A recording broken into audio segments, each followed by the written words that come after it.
दोस्तों आज हम इन ग्रहों को जिस हालातों में देखते हैं वो आज से पहले कभी ऐसे नहीं हुए थे। हमारे सौर मंडल में जो ग्रह आज बेजान और बंजर पड़े हैं, आज से पहले उन पर हालात बिल्कुल अलग थे। मंगल ग्रह की इन तस्वीरों में हम उसे लाल और बेजान और बंजर देखते हैं, लेकिन आज से 3.8 बिलियन साल पहले ऐसा नहीं था। सिर्फ मार्स ही नहीं बल्कि हमारे सौर मंडल के दूसरे ग्रह कुछ अलग ही नजर आते थे। ये वो समय था जब हमारे सोलर सिस्टम को बने हुए 70 से 80 करोड़ साल हुए थे। यहाँ हर तरफ एस्टेरॉइड और कॉमेट्स ही कॉमेट्स थे। तब इंसानों का कोई नामो निशान ही नहीं था। लेकिन दोस्तों 3.8 बिलियन साल का समय इतना अलग क्यों था? तो 4.8 बिलियन साल पहले और 3.8 बिलियन साल पहले के बीच का समय था। उसे लेट हैवी बम्बार्डमेंट या लूनार कैटलिज्म कहा जाता है। ये वो समय था जब सोलर सिस्टम में कॉमेट्स की टक्कर काफी आम हो चुकी थी और उस समय कॉमेट्स की बारिशें हुआ करती थी और इसलिए ये टक्कर प्लैनेट्स के एनवायरनमेंट और लिविंग कंडीशन को इम्पैक्ट कर रही थी। हालांकि ये बदलाव पूरे सिस्टम में नहीं हो रहा था बल्कि मेनली टेरेस्ट्रियल प्लैनेट्स में ही हुआ करता था। उनके पीछे का रीजन उनके गैसेस अपीयरेंस है। हमारे gas giant planets Jupiter, Saturn, Uranus और नेपच्यून पर तो कॉमेट्स की बारिश अच्छी खासी हुई थी, पर इनके कोलिजन का असर उनके क्लाउड्स में समा गया था और उनके अपीयरेंस में कुछ बदलाव देखने को नहीं मिला। जैसे कि जब हम पानी में किसी पत्थर को फेंकते हैं तो कुछ देर के लिए पानी में लहरें उठने लगती हैं, लेकिन बाद में हमें पानी फिर से वैसा ही दिखने लगता है। और वैसा ही इन ग्रहों के साथ भी हुआ था। क्योंकि ये गैस से बने हुए थे तो इन पर टक्कर का कोई असर दिखाई नहीं दिया था। कुछ वैज्ञानिकों का मानना है कि एस्टेरॉइड इम्पैक्ट के कारण सैटर्न और जुपिटर के कलर में थोड़ा सा बदलाव आया है, क्योंकि उस एस्टेरॉइड में मौजूद मिनरल्स क्लाउड्स यानी कि बादलों में घुल गए होंगे। और ये बात हमें तब समझ आई जब साल 1994 में कॉमेट शूमेकर लेवी 9 बृहस्पति ग्रह की क्लाउड से टकराया था। इस टकराव ने बृहस्पति ग्रह पर विशालकाय वर्टेक्स को जन्म दिया था, जिसमें इसकी क्लाउड्स की कंपोजिशन को बदला और अल्टीमेटली इसके रंग में माइनर सा बदलाव देखने को मिला। यानी कि इन ग्रहों पर यदि सबसे ज्यादा बदलाव देखने को मिलता है तो वो है इनके रंग का बदलाव। अब थोड़ी बहुत रंग बदलने के अलावा हमें गैसियस प्लैनेट के पास्ट और प्रेजेंट में कोई अंतर समझ में नहीं आया। हालांकि ये बात हम उनके मून्स के बारे में नहीं कह सकते। ये संभव है उन सभी ग्रहों के पास इतने सारे चांद रहे होंगे। ऐसा माना जाता है कि शनि ग्रह के कुछ चांद का निर्माण भी बड़े चांद के टुकड़ों से ही हुआ था। तो वहीं नेपच्यून और ट्राइटन की लव स्टोरी बेहद अजीब है। ये शुरुआत से नेपच्यून के साथ नहीं हुआ करता था, बल्कि शायद कुइपर बेल्ट का एक हिस्सा था, जहां से नेपच्यून ने अपने पावरफुल गुरुत्व आकर्षण के दम पर अपनी ओर आकर्षित कर लिया और अब यह इसका चांद बनकर रह गया। अब आते हैं प्लैनेट मरकरी पर, जो आज से 3.8 बिलियन साल पहले आग के गोले की तरह तप रहा था। लेट हैवी बम्बार्डमेंट के दौरान मरकरी पर एस्टेरॉइड की जबरदस्त बारिश हुई थी, जिसके निशान इसके सरफेस पर विशालकाय क्रेटर के रूप में आज भी दिखाई देते हैं। और अब इन गड्ढों के साइज कुछ मीटर से लेकर कई किलोमीटर्स तक है। और अब दिन के समय बुध ग्रह का टेम्परेचर 350 डिग्री सेल्सियस तक पहुंच जाता है और रात के समय गिरकर -170 डिग्री सेल्सियस तक पहुंच जाता है, जिसकी वजह से इन गड्ढों पर काफी भराव भी हो चुका है। गड्ढों से भरी इसकी सतह पृथ्वी के चांद की तरह नजर आती है, जहां एटमॉस्फेयर ना होने की वजह से ही इन एस्टेरॉइड इम्पैक्ट को रोकना या इनकी गति को रोकना काफी इम्पॉसिबल हो जाता है। उस समय बुध की सतह पर ज्वालामुखी भी एक्टिव हुआ करते थे, जिनसे निकलने वाले गर्म लावा ने यहाँ डिप्रेशंस और प्रेशंस का फॉर्मेशन किया। और 2011 से 2015 के बीच बुध ग्रह को ऑर्बिट करने वाले मैसेंजर स्पेसक्राफ्ट ने यहाँ वोल्केनो होने की पुष्टि की थी।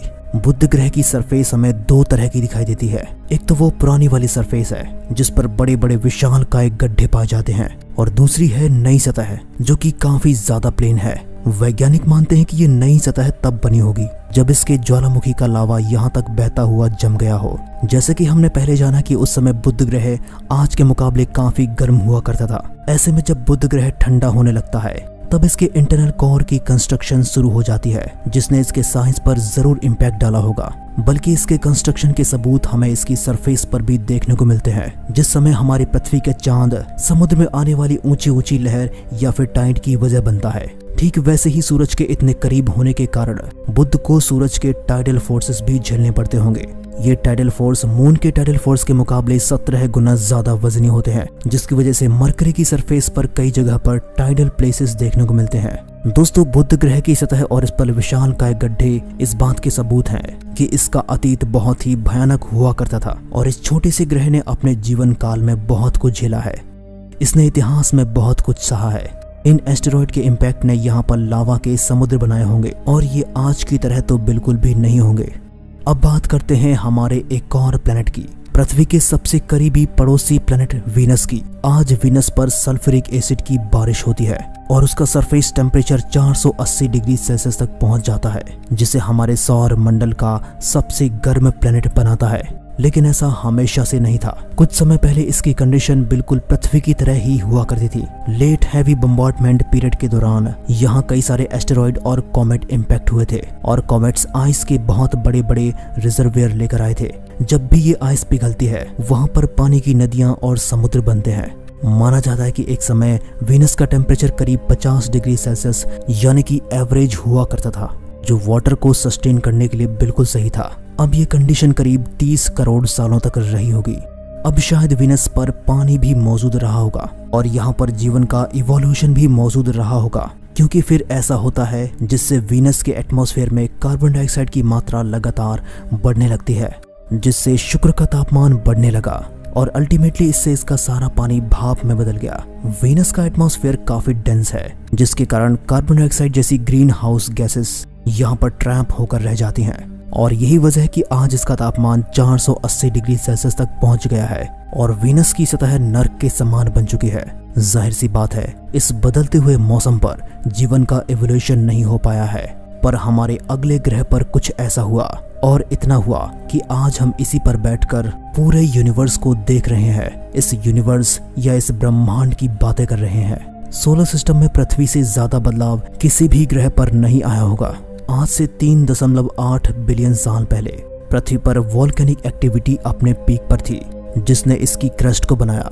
पृथ्वी की लिथोस्फीयर इतनी तेजी से प्रोड्यूस हो रहा था कि इसने हमारी पृथ्वी पर कई बड़े भूकंप लाए।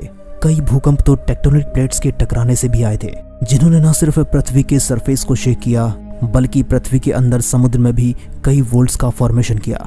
उस समय हमारा सूरज आज के मुकाबले करीब 30% ही ज्यादा ब्राइट था, जिसकी वजह से पृथ्वी का एवरेज टेम्परेचर भी कम रहा होगा। पृथ्वी पर हर जगह एक्टिव ज्वालामुखी फैले हुए थे और हमारे एटमॉस्फेयर में कार्बन डाइऑक्साइड जैसी ग्रीन हाउस गैसेस का कंसंट्रेशन काफी ज्यादा हुआ करता था। और ये वो दौर था कि जब पृथ्वी पर ग्रीन हाउस गैसेस की प्रेजेंस अपनी पीक पर थी।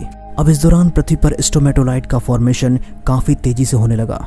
सियानोबैक्टीरिया और स्यूडोमोनाटोडा जैसे ये दोनों बैक्टीरिया सेल्स आपस में मिलकर किसी सिमेट्रिक रॉक्स का फॉर्मेशन किया करते थे और इस प्रोसेस की शुरुआत करीब 3.7 बिलियन साल पहले की मानी जाती है।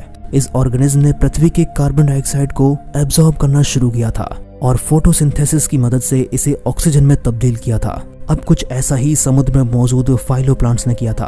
पृथ्वी का एटमॉस्फेयर ऑक्सीजन रिच बनने लगा जब पृथ्वी पर धीरे धीरे लाइफ की इवोल्यूशन की शुरुआत हुई, जिसका रिजल्ट आप अपने सामने देख सकते हो।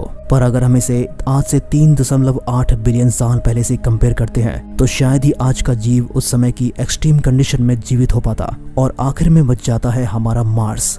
और उस समय मंगल ग्रह पर भी आज की पृथ्वी की तरह कंडीशन रही होगी। पृथ्वी और वीनस की तरह लेट हैवी बम्बार्डमेंट का असर तो मार्स पर भी पड़ा होगा और ये एस्टेरॉइड्स, कॉमेट्स और पानी भी लेकर आए होंगे। उस समय मंगल का एटमॉस्फेयर भी काफी डेंस हुआ करता था, जिस कारण से पानी को रिटेन करने में भी कामयाब रहा होगा। और आज हम मंगल की सतह को एक्सप्लोर करते हैं तो हमें प्राचीन नदी के सबूत दिखाई देते हैं। तो इससे साबित हो जाता है कि एक समय पर मंगल जीवन की इवोल्यूशन के लिए एक आइडियल रहा होगा। पर ऐसा क्या हुआ कि आज मंगल ग्रह एक सूखा ग्रह बनकर रह गया है? तो हुआ कुछ ऐसा था कि जवाब मंगल की कोर में छिपा हुआ है। इसकी कोर पृथ्वी के मुकाबले काफी छोटी है, जो लंबे समय तक हीट को रिटेन नहीं कर सकती है।